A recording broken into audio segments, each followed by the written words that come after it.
దేవుని వాక్యం సెలవిస్తున్నది, పాపము వలన వచ్చు జీతము మరణము అని. కావున ప్రియులారా, పాపము వలన వచ్చు జీతము మరణం. ప్రియులారా, దేవుని వాక్యం సెలవిస్తున్నది, దురాశ గర్భం ధరించి పాపమును కనగా పాపము పరిపక్వమై మరణమును కన్ను. ఒక దురాశ ఏ విధంగా పాపమును కంటుందో అలాగే పాపము పరిపక్వమై మరణాన్ని కంటుంది.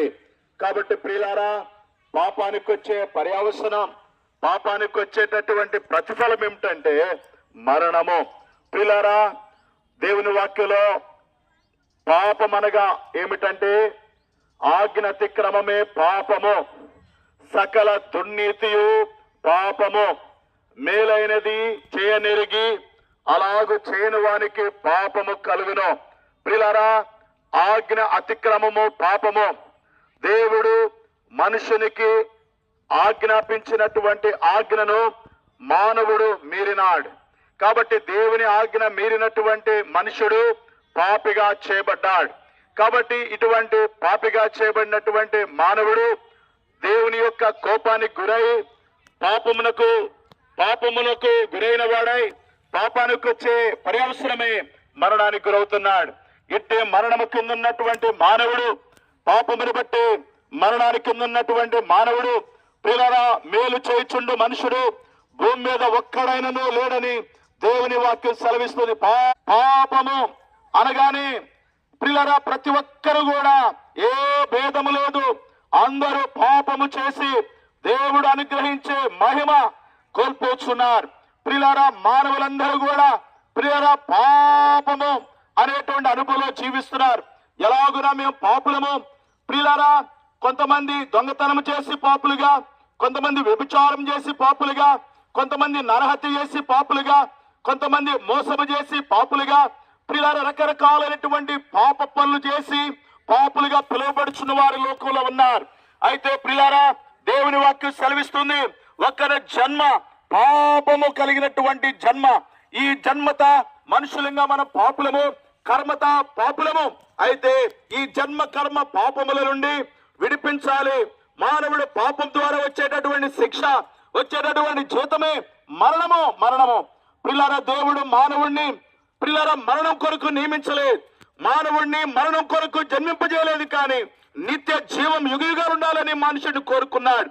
అయితే దేవుని మాటను మీరిపోయి మానవుడు పాపిగా చేయబడి మరణాన్ని కిందకు వచ్చినాడు. మరణము తర్వాత యుగయుగాలు నిత్య మరణమున్నది. ప్రియులారా, ఆ మరణాన్ని గురించి మనుషుడు ఆలోచించడు.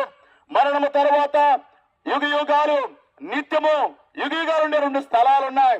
ఒకటి నిత్య మరణము, మరొకటి నిత్య జీవము. కాబట్టి పాపం వల్ల వచ్చే మరణము ఎవరైతే పొందుచున్నారో వారు నిత్య మరణము కింద ఉంటారు. ఇట్టి నిత్య మరణము, ఇట్టి మరణము నుండి దేవుడు మానవుడిని విడిపించాలని సాక్షాత్తే దేవుడు భూమి మీదకి వచ్చాడు. సాక్షాత్తే దేవుడు సశరీరుడిగా వచ్చాడు.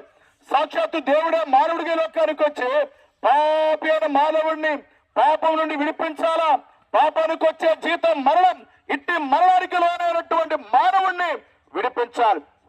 అయితే యేసుక్రీస్తు ప్రభువారు మరణము నుండి, మానవుని పాపం వల్ల వచ్చే మరణము నుండి మానవుని విడిపించాలని దేవుడు మానవుని కొరకు మరణించడానికి లోకానికి వచ్చాడు. మానవుని కొరకు మరణించడానికి లోకానికి వచ్చాడు. ఎవరైనాను ఈ లోకానికి చనిపోవడానికి జన్మించరు.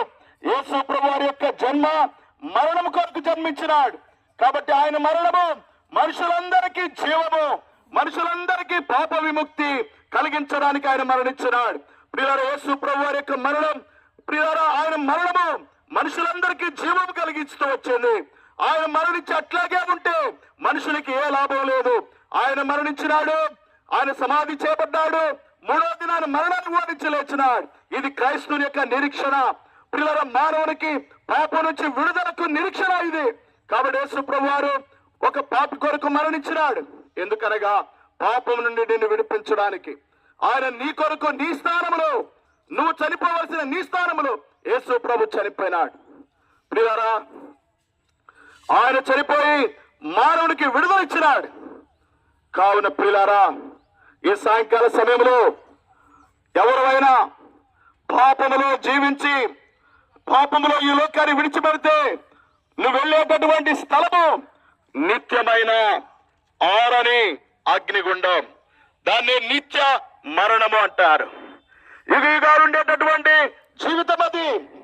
అక్కడిక యుగయుగల అగ్నిలో కాలిపోవాలి. అది భయంకరమైనది. ప్రియులారా, యేసు ప్రభునందు విశ్వాసం ఉంచితే నువ్వు నిత్య జీవాన్ని పొందుకుంటావు.